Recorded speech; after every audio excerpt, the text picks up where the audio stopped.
Hey, newbie, we don't have a seat for an old hag like you. Hurry up and go home. He seemed to mistake me for a newcomer when I came to work after my maternity leave. Are you listening to me? I'm telling you that you're slowing us down. Everyone was quiet, and some staff members began to panic. I see. Well, there will be no seat for you tomorrow. Remember that. I smiled at Jack. My name is Willow Smith. I am 37 years old and have a 1 year and 6-month-old son. I met my husband Michael at a friend's wedding. I was interested in him as he was giving a toast, and I spoke to him, and over the months, we became closer. He is still very dear to me after all these years. However, we were not blessed with a child because of his busy schedule. When I wanted my husband, who loves children, to be blessed with a child of his own, I finally got my wish. I took a pregnancy test this morning and it came back positive. It was around that time when we were both working, and we were finally settling down after busy days of training new employees and taking on major projects. Really? Let's go to the hospital right away. My husband was overjoyed and hurriedly began to get ready.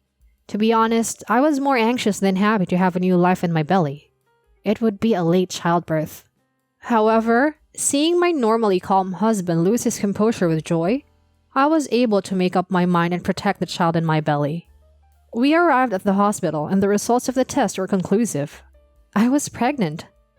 Willow, thank you. Let's protect this baby together. My husband looked me straight in the eye and said this. I smiled and nodded. The next day, I began preparing for the long prenatal and parental leave I would have to take from work. I screened out the people who could handle my tasks and set up my successor. Morning sickness and drowsiness hit me, but it was relatively mild, so I was able to finish the handover early. In no time at all, I reached the stable period, and as my belly became more prominent, I began to feel restricted in my activities. My husband was always concerned about these changes in my body and did not try to get me to do household chores. I think you're straining yourself too much, so please rest. Thank you, Michael. I know it's hard for you too. I'm sorry. What are you talking about? This is nothing compared to what you're going through, so let me do whatever I can. I am the luckiest person in the whole world. The baby in my belly probably is very happy that Michael is their father. When I told him how I really felt, my husband smiled gently at me, looking embarrassed. I am having such a fulfilling pregnancy that I am anxiously wondering why I get to be so happy like this. I had vaguely thought that one day, this peaceful and warm life would come to an end. Little did I know that the day would come when I would actually have to face the unbelievable thought that this thought would become a reality. I arrived at work as usual and was working when I suddenly felt a pain in my stomach. Ma'am, you don't look well. Are you okay? It was Lily Brown, a junior colleague, who noticed me acting unusual. She was one of the people I trained when I first joined the company, and is a very reliable direct subordinate. She is so reliable that when I go on vacation, I entrust her with some of my work. I'm fine. My stomach just hurts a little bit. What? Do you feel any tension? It's a little tense, but it always goes away soon, so don't worry about it. I usually felt some tension in my abdomen, but I thought it was just a normal thing since the tension would subside after I rested a little. However, in contrast to me, Lily, a mother of two, had a troubled look on her face. Ma'am, you never know when something might happen to your body. Even if you think everything is alright, you must not let your guard down. Please go to the break room and take a rest. If you still feel different from usual, please go home early. But don't worry. The employees that you trained are all very talented. Don't worry about work and please rest. Lily gives me a mischievous smile. It made me burst out laughing. Ha ha ha, thank you. I'll take up your offer and get some rest. Lily followed me to the break room and laid me down on the couch. She draped my usual lap blanket over my body. I'll come check on you later. Lily was smiling, but I could tell she was seriously concerned about me. I thanked Lily as she left the break room and let myself rest in a comfortable position. I knew that after laying down for a bit, I would be able to get back to work soon. but my stomach felt a little different than usual today. My stomach repeatedly was tense and relaxed, and the intensity of the tension increased. Finally, it stopped relaxing, and my stomach remained tight. While I was holding my stomach due to the pain and breathlessness, Lily came to check on me. Oh my god, are you alright? My stomach, it really hurts. I managed to squeeze a response out, and Lily immediately called an ambulance and brought me my belongings. When the paramedics arrived, Lily, on my behalf, took a pouch from my luggage that held my maternity and insurance cards. She informed the emergency team of the hospital I was attending in my condition. Thanks to Lily, I was immediately transported to the hospital by ambulance. When we arrived at the hospital, doctors, nurses, midwives, and many others began treating me and my baby. While I was unconscious from the anesthesia, all I could think about was my baby. When I woke up, the first thing that jumped into my vision was my husband's face. It seemed that the nurse had woken me up because the surgery was over. Great job, Willow. Truly. My husband is holding my hand with tears in his eyes. At any rate, after we moved to the hospital room, the doctor gave me a brief explanation. You went into labor and you gave birth prematurely. If you had been admitted any later, you could have lost your baby. Where's the baby? I was more concerned about my baby than myself. Your baby is fine. He is a healthy baby boy. But since he was born earlier than expected, he will be in an incubator and nurses and doctors will be watching him 24 hours a day. I can tell you that he will be absolutely fine in the future, but trust in the baby's strength. Thank you, doctor. Please take care of my wife and baby. As my husband bowed deeply, I fell asleep, relieved to know that my baby was safe. A few days passed and I was recovering steadily. I was able to go to the bathroom on my own. My contact with the baby was still limited and I could only see him through the glass. I couldn't do more to protect my son besides cheering him on as he was doing his best with his very small body. I felt so guilty that all I could do was apologize, and I was almost crushed by my dark feelings. It's not your fault, Willow. I think he was just very eager to meet us. He's very strong, just like you. My husband always encouraged me with warm words. My husband and I spent our days praying that nothing would happen to the baby. When I reported the situation to the company, I was told that they would send a staff member to process my maternity and parental leave. I'm very sorry for the inconvenience. I apologized and my boss laughed it off and told me not to worry. My boss sounded very kind and sympathetic even though it was over the phone. A few months later, our prayers were answered and the baby was safely out of the incubator and able to come home with us. When we left the hospital, the doctor explained that there might be some after effects from the premature birth. But our son grew up quickly, despite the concerns of my husband and I and the others around him. My supervisor was kind enough to extend my parental leave so that I could prepare for my return to work with a relaxed mind. After a year and a half of leave, I returned to work. Lily and the other staff member approached me one after another. I felt guilty about taking a leave of absence after a major incident, but it seems my fears were unfounded. Welcome back, ma'am. Lily, thank you so much for everything.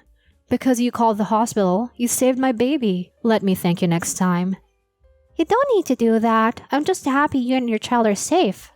As I was relieved to see Lily's unchanging smile, the time for the morning meeting to begin was approaching. As I was on my way to my seat, I saw an unfamiliar young man sitting in the section chief's seat. I approached him. Hello, my name is Willow Smith. I'm looking forward to working with you. The man started to stare at me from head to toe. He looked disgusted by me, then he turned away from me and started playing with his cell phone. Oh, it's just an old hag. Are you new? I know it's hard to learn the job unlike us young people, but just do your best. At his one word, the bright atmosphere in the office had just been bright turned cold and chill. I sensed that everyone was looking at me with bated breath, waiting for my reaction, but he paid no attention and continued to play with his cell phone. Not wanting to cause any problems on my first day back at work, I relented. I'll do my best. What's your name? Huh? At least, know the name of your boss. I'm Jack Jones. I'm an elite who rose to the rank of section manager within 2 years of joining the company. Don't forget it, Hag. As expected, I felt Lily approaching, having lost patience with his attitude, but I stopped her. Mr. Jones, I see. We'll be sitting next to each other, so I hope that we can get along. Next to me? Don't talk to me for no reason then. All right, I'll try not to. I smiled at Jack and took my seat. From that day on, Lily and I spent our days together making the rounds to greet people. We were there to report to our clients about the sudden change in the person in charge and that I had to return to work. I also spent my days in the meeting room to share the details of the work that she had taken over while I was on vacation, and to report on the current status of the company. A week had passed since my return to work, and I had finished greeting everyone and handing over all my duties. Just when I thought I could start working at my own desk for the day, a problem occurred. When I arrived at work as usual, the company was tense. I couldn't believe my eyes as I walked to my seat. What happened? I found a large amount of paperwork on my desk. A bemused Jack spoke to me from next to me in a good mood. Hey, old lady, can you shred all of those today? Me? Yeah, you're the only one who has the time to do it. I've been doing rounds with you all week, so I've got a lot of work piling up. Good luck. It was true that my chaperoning had put a strain on Lily and Jack. I reluctantly agreed, partly because of the guilt I felt for having taken an extended leave of absence. Lily found me shredding papers after my morning meeting. What are you doing in a place like this? Make someone else do the work. Well, look, I know you all have a lot of work to do because I've been absent, right?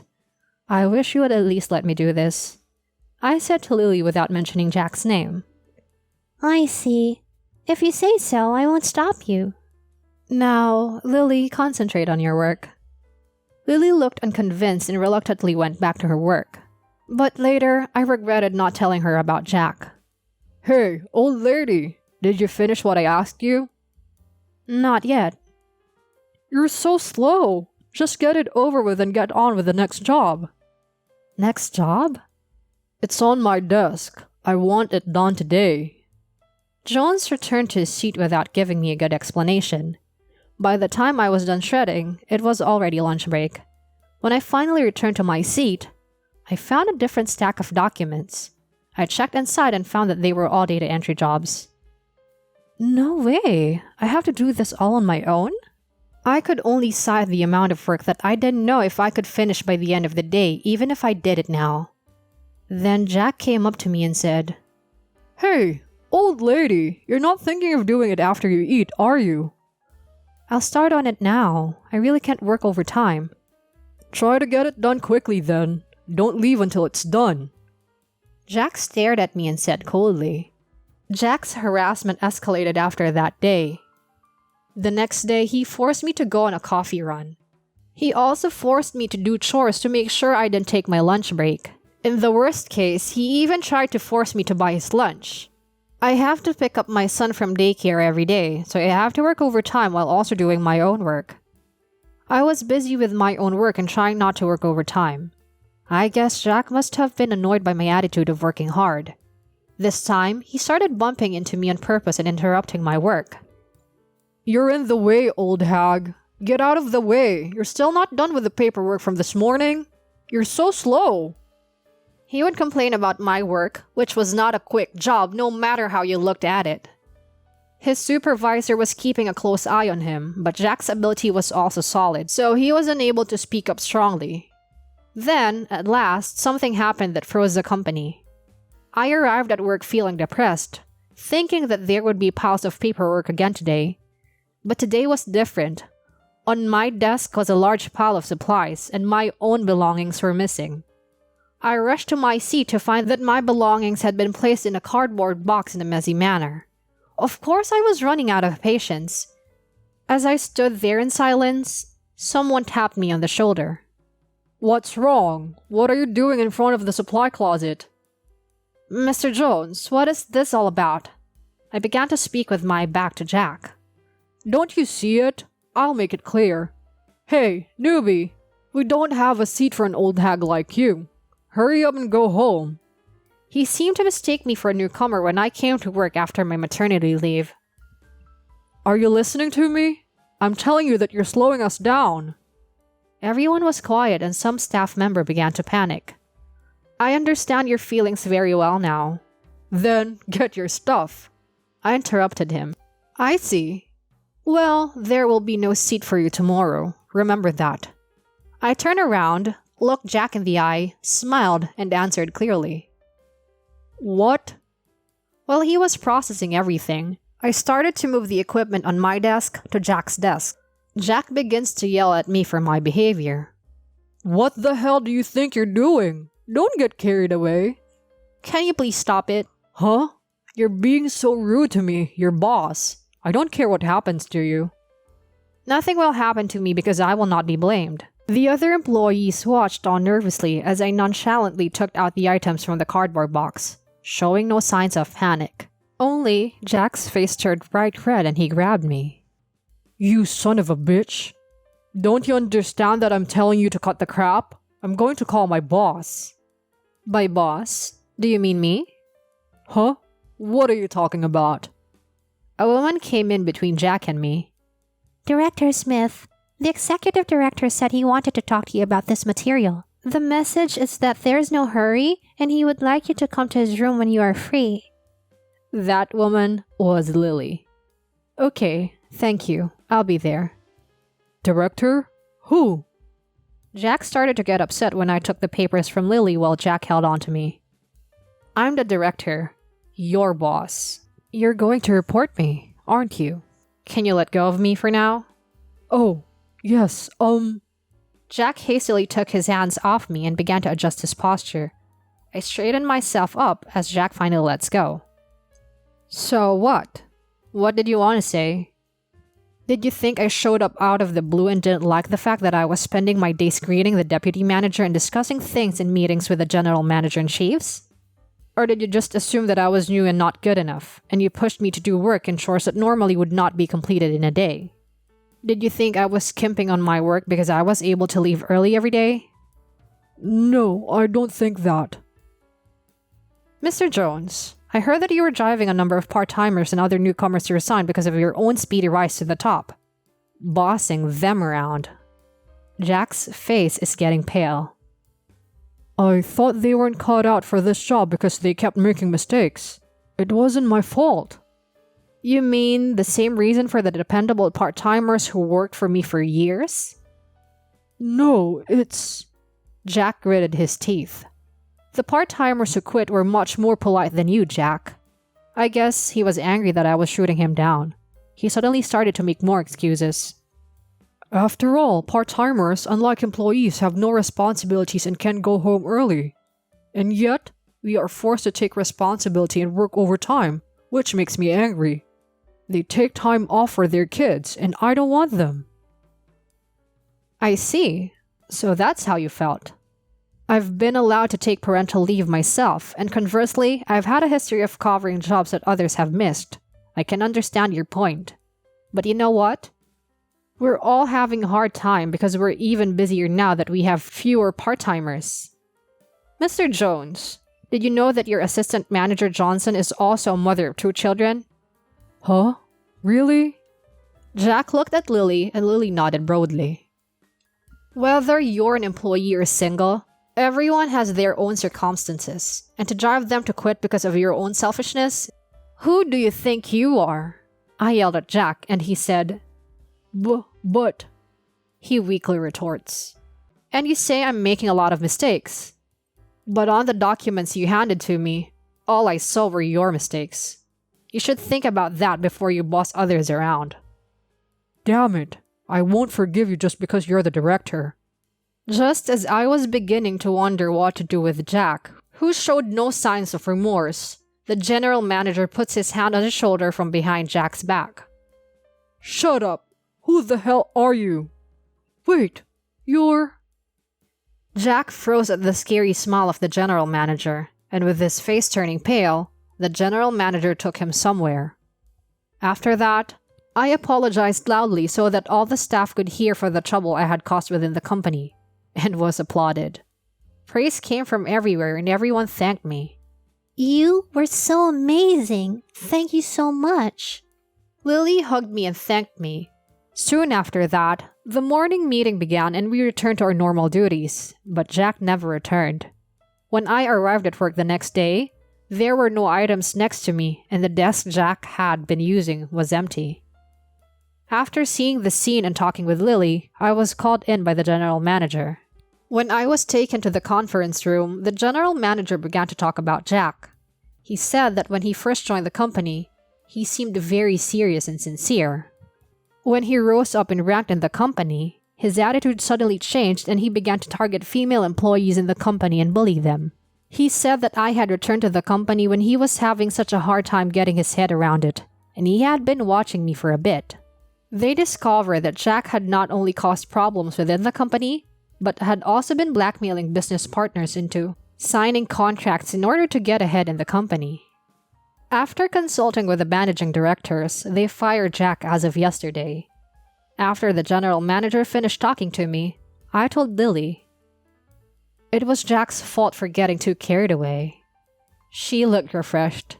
Later, a staff member said he saw Jack looking for a job.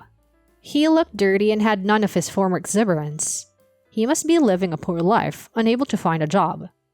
I heard that he once visited the company to apologize to me but was turned away at the door. I heard that he went on a rampage, insisting that he wanted to see me and be allowed to work again, and that he was held down by security guards and taken outside. If he had kept his feelings in mind when he first joined the company, he would not have ended up in this situation.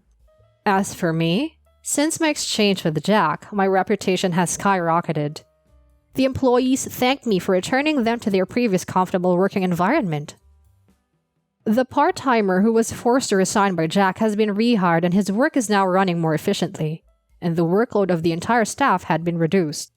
When I go home, I am healed by my adorable son and wonderful husband, and I am leading a fulfilling life, achieving results at work.